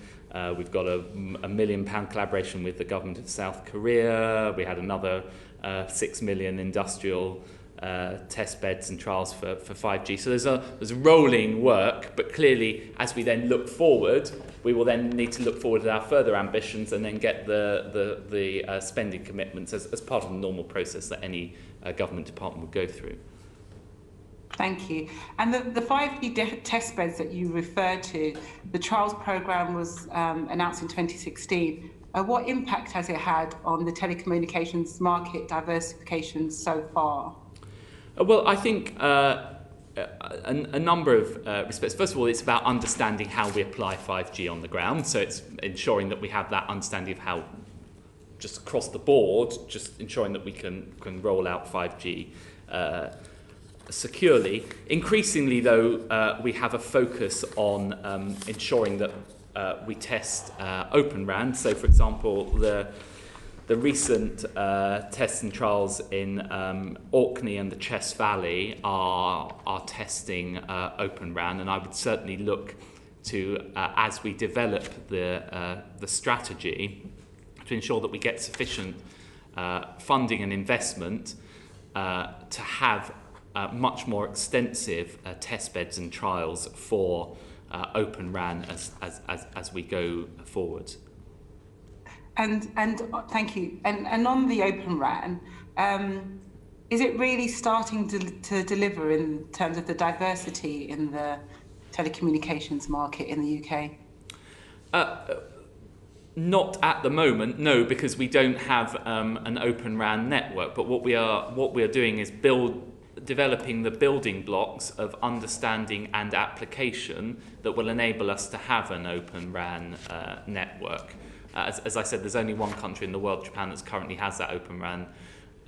One of its networks is Open RAN. We need to get to that point that we have one, but there are many, many elements to that. So both the standards that underpin Open RAN, working with allies to ensure that we have those common standards, the participants, so encouraging participants, and indeed the sort of conversations that we're having with a number of vendors are looking at that. So this is building up the process to get to that point. As I said in previous answers, in the short run, we need to get a new standalone, a new vendor in place, Samsung or NEC, and over the medium to long run, we need to get an Open RAN network. And when you say long run, what does that mean?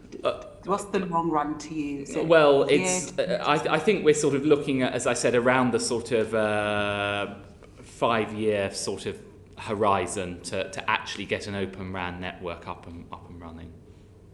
Thank you. My last question, Chair, is in the department, what kind of expertise do you have in the department around this issue, and in general? Well, we have very experienced and capable civil servants that are advising us, who come from that background, have come up through the system. We also work incredibly closely with GCHQ and NCSC. So I believe Ian Levy has given evidence to you. I work very closely with Ian Levy and Kieran Martin on this.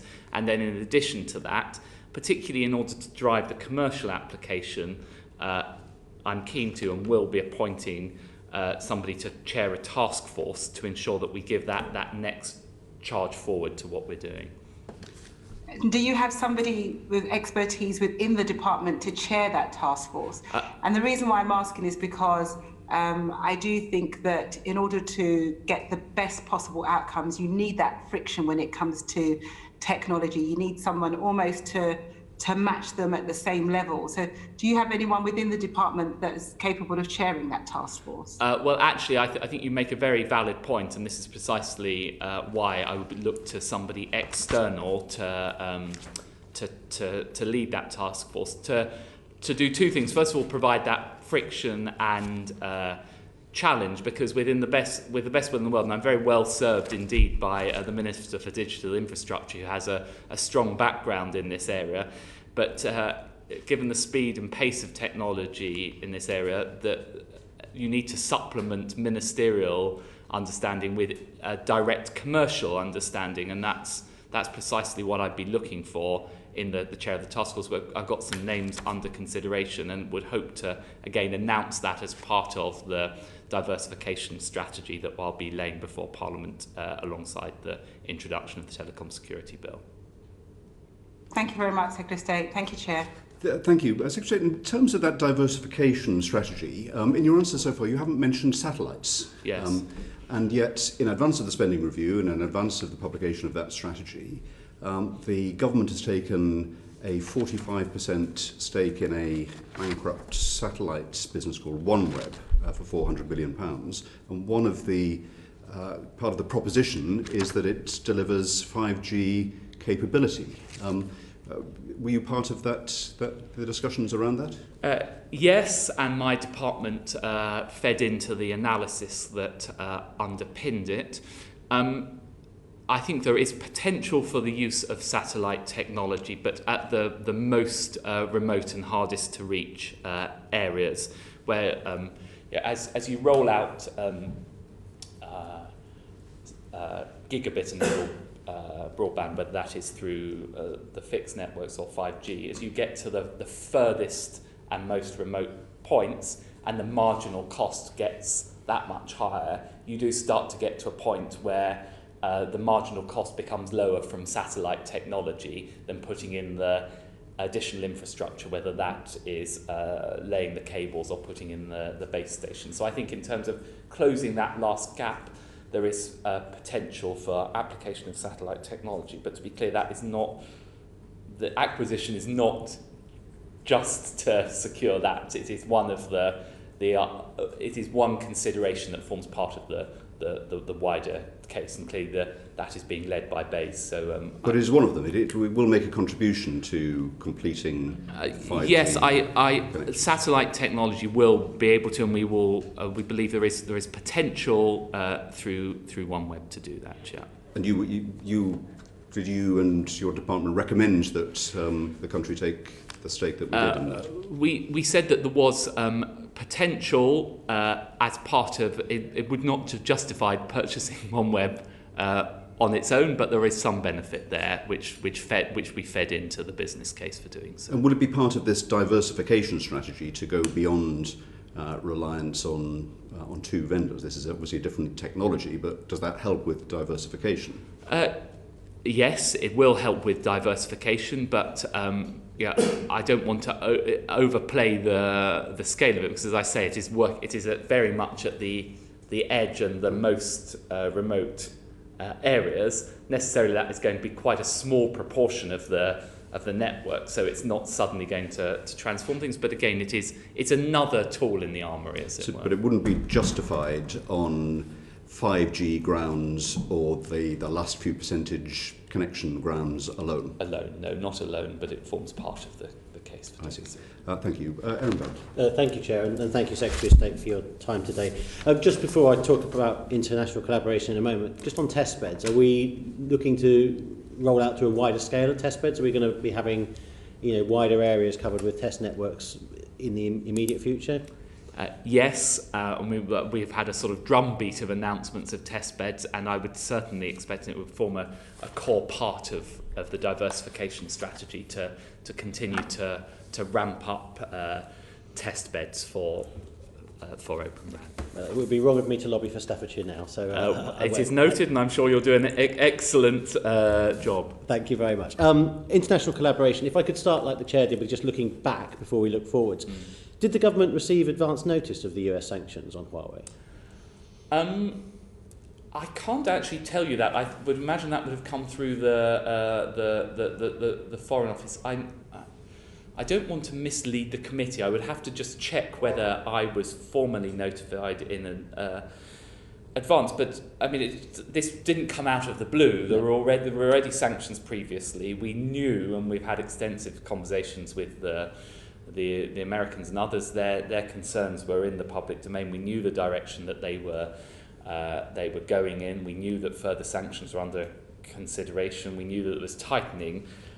I can't tell you, just off the top of my head, I can't recall whether we were specifically given advance notice of those sanctions. If that's available, then you can let us know. That would be great. And has the US government now, are they still cooperating with our efforts to enable the Huawei Cybersecurity Evaluation Centre to continue operating?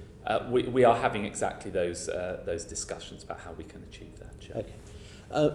Clearly, we heard from our previous witnesses about the potential benefits of international collaboration, particularly starting with the Five Eyes. What coordination is already going on in terms of how we can support market diversification, or are these just sort of sentiments that we ought to be doing it at the moment? Well, the first step has been the sort of agreement in principle, and the agreement in principle has been readily coming forward from all our Five Eyes partners and indeed others. The next stage of this, and this is what we are starting on, I'm working closely with the Foreign Secretary, is to translate that desire to work together on this into specific asks and specific collaboration. And that actually goes across all of the different streams. So in relation to securing incumbencies, it's looking at how we can work together on that, and in relation to the new getting a third vendor in, and particularly in relation to Open RAN, both because we need to, the United Kingdom alone cannot by definition set the standards for Open RAN. We want to have Open RAN that works across different jurisdictions and everything else, and secondly, there's also potential for mutual benefit with different countries having different specialisms within that Open RAN. Okay. So that's already in hand clearly.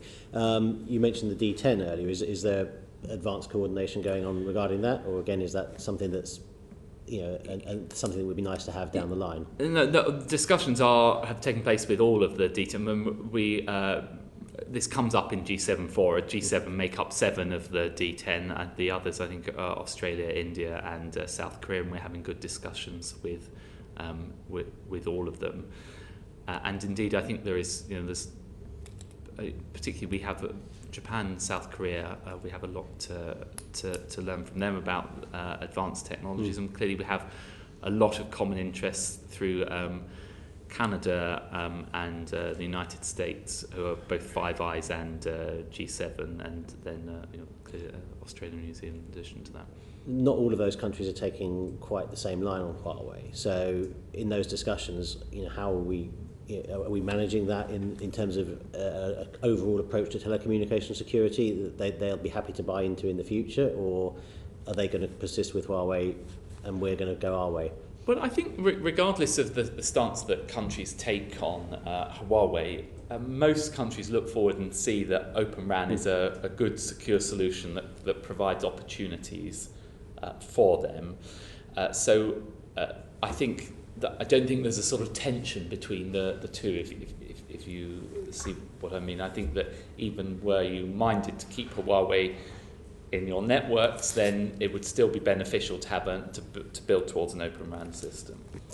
And you've already mentioned standards. How concerned are you about China's expanding influence on the standard setting process?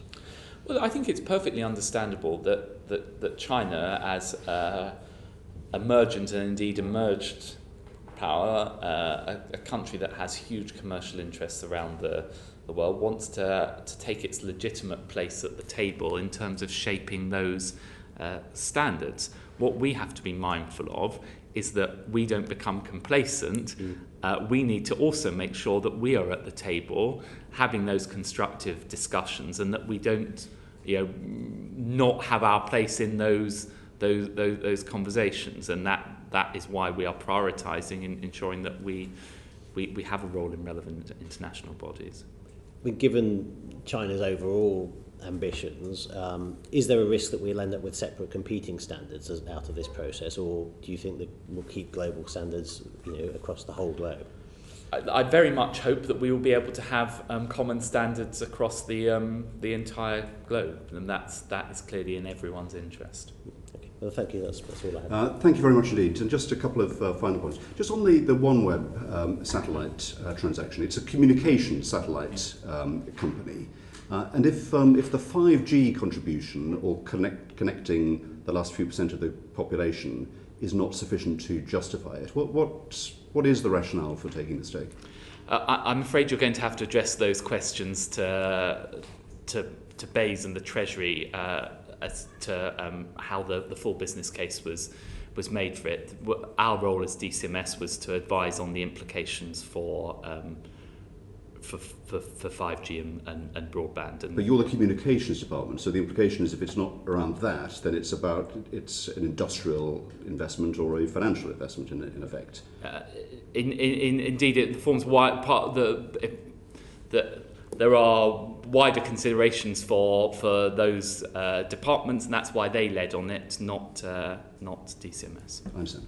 And finally, just picking up on some of Erin's questions on international collaboration. Your department has a wide range of responsibilities, obviously including digital, but the creative industries, culture broadly defined, sport, tourism and others, in which relations with China are notable in each case, and there have been moves to expand them. Is the Huawei decision to be understood as a specific response to a specific problem, or is it to be seen as to coin a phrase, a conscious uncoupling from China? It is driven by a specific response to a specific problem, namely the further US and very stringent US sanctions, and that is the principal and overriding consideration in respect of us taking these further measures. Though, of course, clearly when ultimately the National Security Council, chaired by the Prime Minister, takes a decision on this on advice from NCSC, NCSC gives advice as to the telecom security implications, and those were they form the sort of essence of our concerned discussions. But of course, you would expect the National Security Council to be mindful of the wider geopolitics as well. But in terms of the aspirations you have for the different industries in your department to foster trade links, where they don't have specific security challenges, you would want them to continue and trade links to continue, would you? Yes, and actually if you look at what the Prime Minister and others have said, and I fully endorse this, that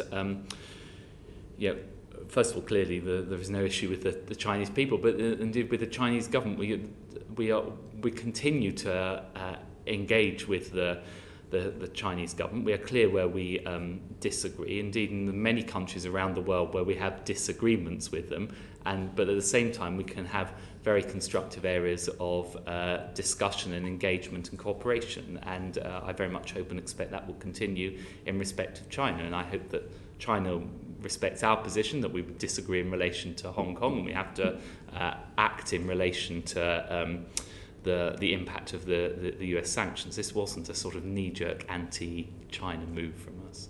And indeed, some of these industries are areas that are much in demand in countries, including in China, and have possibilities if we want to follow the ambition to increase our trade.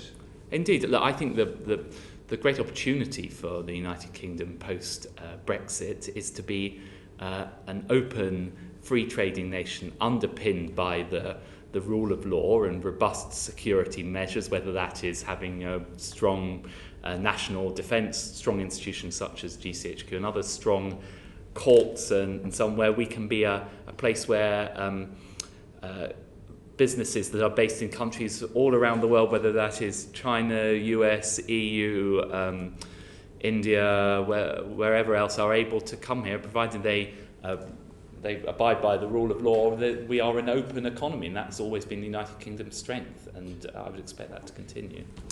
Secretary, thank you very much. You've been very open with this committee. We're very grateful for your evidence.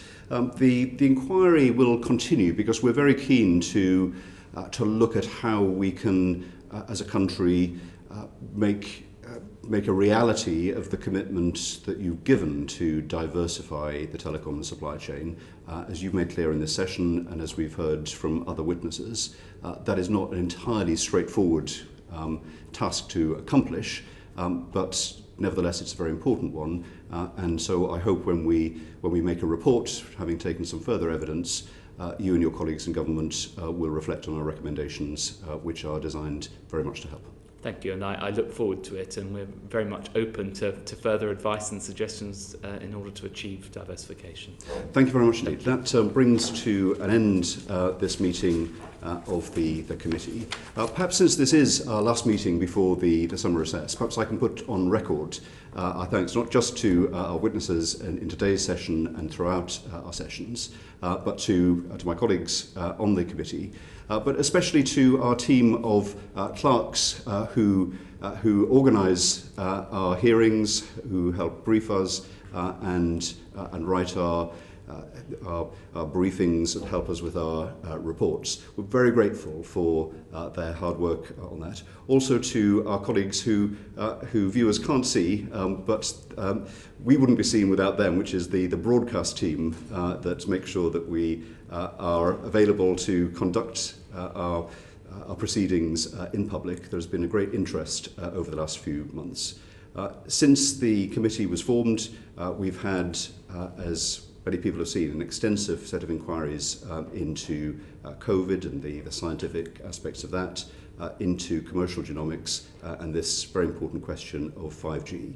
So it's been a very intense period, especially for the staff, so I'm very grateful for their support. Draw the meeting to a conclusion and adjourn the meeting. Order, order. Thank you.